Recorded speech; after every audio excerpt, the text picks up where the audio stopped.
So this week, trip to Six Flags over Georgia. Next week, a trip to Dollywood. And we have our 2-year-old daughter along to check out which kids section is best. Now, I think we already know what the answer to this is, but I'm gonna go in with an open mind.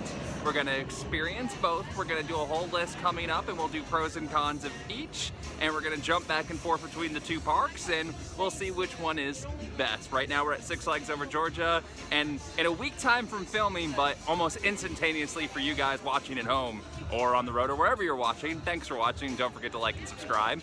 We'll see which theme park is better for your kid. Now here in Dollywood, in one of the two official kids sections, the county fair. Dollywood has some kid rides sprinkled throughout, but bouncing back between here and Six Flags over Georgia, in your time, happening instantaneously. In real time, happening about a week difference, so the beard a bit different. But out in the kids section and comparing the two, so let's check out the kids areas. First thing to look at is price point, both free for under $3. So you just need to look at the cost of a one-day ticket for a parent if that's what you're looking for. Six Flags over Georgia for the adult is $35 plus tax. For Dollywood from ages 10 to 61, it's $84 plus a higher tax because you're in Tennessee. It's $74 for 62 and plus for, say, your grandparents. Dollywood is free for 3-year-olds, but Six Flags does charge for 3-year-olds, so take that into evaluation on the age rules and make of that what you will. In my research, Six Flags over Georgia cost appears to be the same for kids and adults, starting at $34.99 plus tax. Season passes start at $70 plus tax, including parking. Dollywood cost for 4 to 9 is $74 plus tax. So basically the cost of one kid's ticket is the same as a parent and kid at Six Flags over Georgia. So regarding price, it's a clear win. Point to Six Flags over Georgia. Something that is going to count against Six Flags over Georgia. First kid thing we get to is the little playground. Nothing too special, nothing too crazy, but something a kid can enjoy and play on. And it's Looney Tunes, quote unquote, themed. There's not much theming, but there is some Looney Tunes stuff. Now there's a couple kids running around and playing in it, as you can see, but it's temporarily closed and there's no person like saying, hey, can't be in here. I haven't seen an employee walk by. I've only been here for 30 seconds. But it's not exactly the most fun thing as a parent to be like, hey, yeah, we can play here. You see kids playing and you get up close to it and go, oh, it's closed, and you gotta tell the kid, no, you can't play, and thankfully mine's too, but if you're a little bit older, you're gonna be going, hey, now I have to explain why someone's not keeping an area that is closed, which I have no problem with it being closed, but when kids are playing on it and you gotta explain, that's kind of a pain. So that's a tick down that I was not expecting on the Six Flags over Georgia front. And tick back up.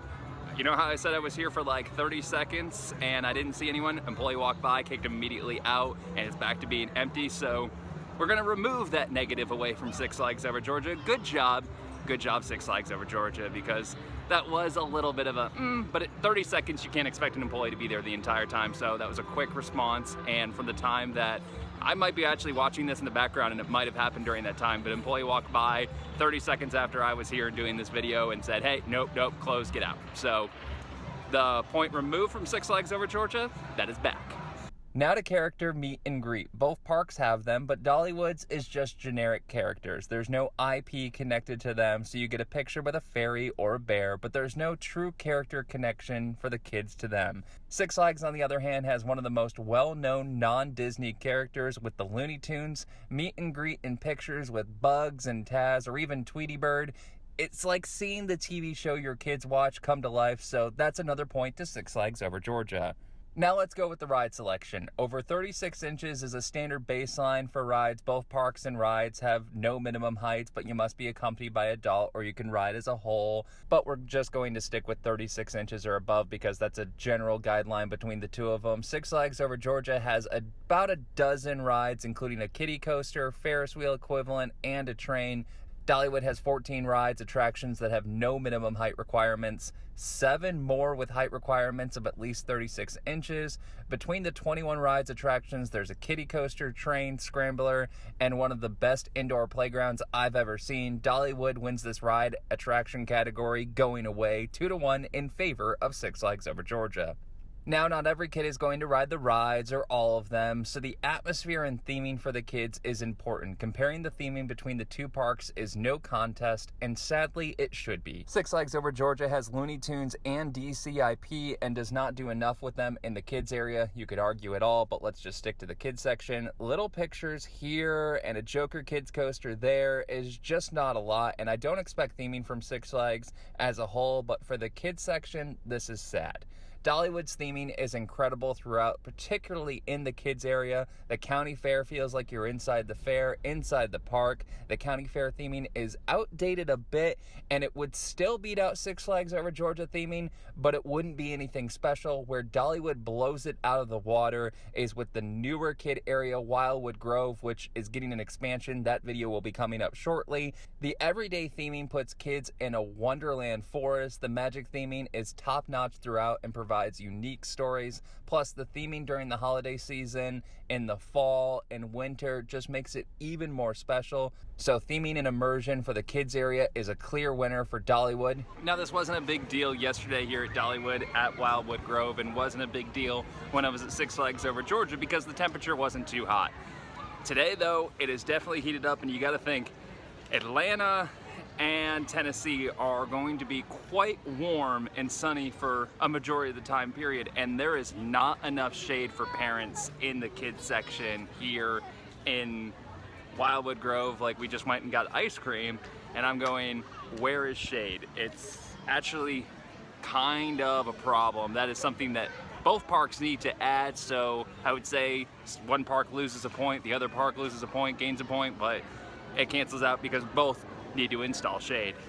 For the tiebreaker, it's going to be subjective, but the overall experience, how the park feels for the guest, and Dollywood just has a family feel to it that Six Flags doesn't have. There is just something special with the theming and the atmosphere at Dollywood that's not going to exist and doesn't exist at Six Flags Over Georgia. Dollywood is charming and almost feels like welcoming you and your family into the park. Six Flags Over Georgia is okay, come here for the rides and move on. Nothing wrong with that, but if you want a place to bring your kids and family where you feel a part of the family park experience, it's Dollywood. So if you can only go to one and you're trying to decide between which one you want to go to, I say Dollywood, but hey, why not go to both? Thanks for watching, and don't forget to like and subscribe.